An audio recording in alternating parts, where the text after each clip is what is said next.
Hello, my friends, and welcome back. Thank you very much for being with me again today. It seems like Australia feels threatened, or at least it's expecting an invasion. Well, who could invade Australia? Its neighbors? Maybe not, but they are ready to invest in sea mines from $500 million to $1 billion in sea mines. They will plant them all around Australia so Australians could feel safe. Well, let's see what's going on here, what kind of article we got here. All right. And this article comes from Sputnik, and we find that Australia is planning to spend up to $1 billion on sea mines, Defense Ministry states. So, Australia plans to spend up to $1 billion on advanced naval mines to protect its sea lanes, and ports amid China's rising influence in the Indo-Pacific region, the Australian Defense Ministry said on Monday.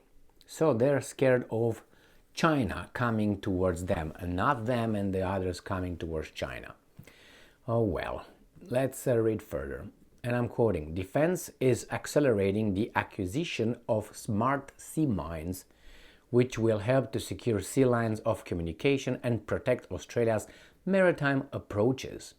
A modern sea mining capability is a significant deterrent to potential aggressors." Who might those be? And quote, the ministry told the Sydney Morning Herald newspaper. Australia is expected to spend from $500 million to $1 billion on mines, the newspaper reported, citing sources adding that it would be Australia's first major investment in naval mines since the Vietnam War. So, further, according to the report, Australia will buy mines that can be remotely activated and deactivated once laid, allowing friendly commercial and naval vessels to pass safely. Well, accidents happen. I hope they don't. But hey, technology sometimes plays games. In August, Australian Defence Minister Richard Marles said that his country should purchase enough lethal weapons to prevent an enemy attack. In January, the Australian government said that it would spend up to $2 billion to strengthen its missile capabilities. So this is not the end of it. More military spending will be done by Australia. All this in light of what's happening in Ukraine between NATO and Russia. Some big corporations, arms manufacturing corporations, make a lot of money and profits. So the military-industrial complex will thrive. But hey, if you feel threatened by someone, by all means, you beef up your defense capabilities. And in this situation, Australia is going to buy those remotely activated sea lines, Jesus Christ, sea mines. And we have another article here so we can find how big the Australian military spending is. So we find here that Australia's military spending defense budget from 1960 to 1923. Well, what I found here was that Australia military spending defense budget for 2020 was $27.54 billion, a 5.59% increase from 2019. So that's 27.5 in 2020, and I got another article in a different site, and I found the expenditures, how much of the GDP, for instance. So Australia's military spending defense budget in 2020 spent $27.54 billion on defense. That is 2.06% of its GDP. The year before, in 2019, it was 1.88% of the GDP.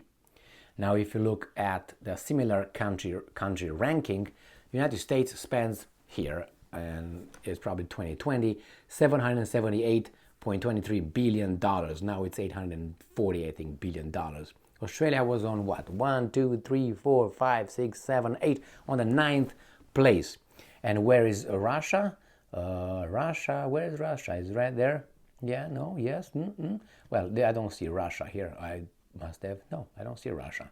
I see Italy, I see South Korea, I see Germany, United Kingdom. I don't see even China. Maybe these are some certain kind of people, if you know what I mean. But I got the information I needed.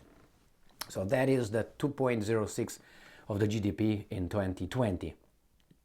The thing is, who are the Australians afraid of? Who are they expecting to pay a visit to their little house over there, little big house actually? They think that the Solomon Islands probably will attack them together with China, since they signed some agreements about 5, 6, 7 months ago, if you remember. And that scared everyone in the region, especially the United States. You might think, wait a second, you said in the region, how come United States? Yeah, United States is everywhere. Basically, I think United States claims the whole world.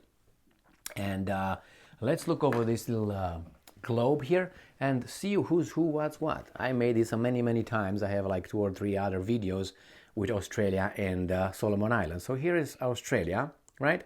Here are the Solomon Islands. Between these two, there's about 2,000 kilometers. 2,000 kilometers. So that's 1.2. No, that's 2,000 kilometers. That's 1,200 whatever miles. I would say 200,000 miles. What am I talking about? 1,000 miles. 1.2 thousand miles. I'm losing my brain here. So from here you got, these guys are afraid of this Solomon Island, and these guys here, which is United States, they are afraid of Solomon Islands because Solomon Islands signed some treaties with China right here. So these guys are afraid of these guys right here. But sometimes they fly around here, Australians, you know, in the South China Sea, and not only, but this the Chinese just signed some treaties with Solomon Islands, and all of a sudden they're going to invest $1 billion in sea mines. And when they fly over the area around China, they are all upset if they get buzzed by the Chinese jets. You know, a double standard is right there.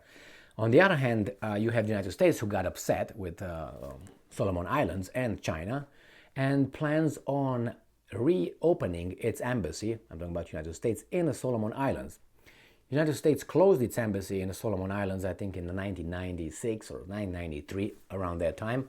And now all of a sudden, they want to be friends again with Solomon Islands. Why? Because China is too influential. All right, it might be influential, but they didn't, I think, they didn't have any military agreements or anything like that. It was all security, police, building a port, commercial port, and things like that. But I think that was enough for Australia, again, 1,000 miles away from Solomon Islands, to get all scared by China. Hey, that's their right. But we have another problem here.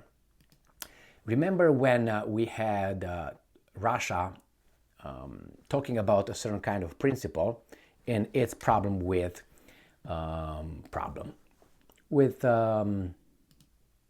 Ukraine? Well, they were talking about a certain kind of principle. That's why they said NATO cannot really be so close to Russia, which would have been Ukraine, because you see, Russia, Ukraine are like this, and then when the Russians said, well, you guys are going to be too close, NATO will be next to us, you're going to scare us a little bit. Remember, Australia got scared by China's influence, not like this, 2,000 kilometers from its border, 1,000 miles away from its border, got all scared. But Russia did not have any reasons to get scared. Therefore, we're going to use this article that I have here, where the Russians, and they claim that this principle plays a role, or played a role, in their attack of Ukraine. And here you have it. This comes from the explainer. Why does Russia focus on indivisible security in Ukraine standoff? NATO expansion threatens Russian security, argues Putin, and views of states outside NATO must be taken into account. Therefore, don't come too close. All right, so let's see what we have here. in this article, after I get rid of all this, of course. So, what does the indivisible security mean, and where did it originate?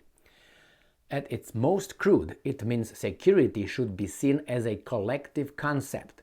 So, if the actions of one state threaten the security of another, the principle of indivisible security is breached. Therefore, no state should strengthen its security at the expense of another. That means bring NATO next to us and build up military over there. You're gonna scare us. Like, for instance, the Australians got all scared by China's non-military presence in the Solomon Islands. But you might say, well, military is gonna come. Well, could be, but what about Ukraine? Military was there already, or at least they beefed up their military. Now, it says here, therefore, no state should strengthen its security at the expense of another. The principle was first set out in the 1975 Helsinki Act, but also appears in the 1990 Charter for a New Europe and in 1997 Founding Act on Mutual Relations, Cooperation and Security. All treaties signed by the West and Russia. Now, I don't know what that means when they say West, okay? But nevertheless, we have this right here. So maybe Australia also operates by that principle. But if Australia is allowed or is accepted, its behavior in a way of buying sea mines, then Russia's security concerns also should have been taken into consideration. Moreover, because they share the land. Here it's 1,000 miles away, which is far, consider, right? And nevertheless, this is how the world order operates. We can do things to you, but you can't do those things to us. You know what I mean? That's very, very unjust. Australia has the right to build how many weapons they want, put whatever they want around their island, and make sure, or continent, and make sure that they are defending their country. Big landmass, obviously. So here we have Australia paying 1 billion, up to 1 billion, buying those sea mines. I'm about to say always sea lions, but hey, too much this kind of thing. All right, well, thank you very much for being with me again today. Stay strong, stay smart, look for the truth, and be just.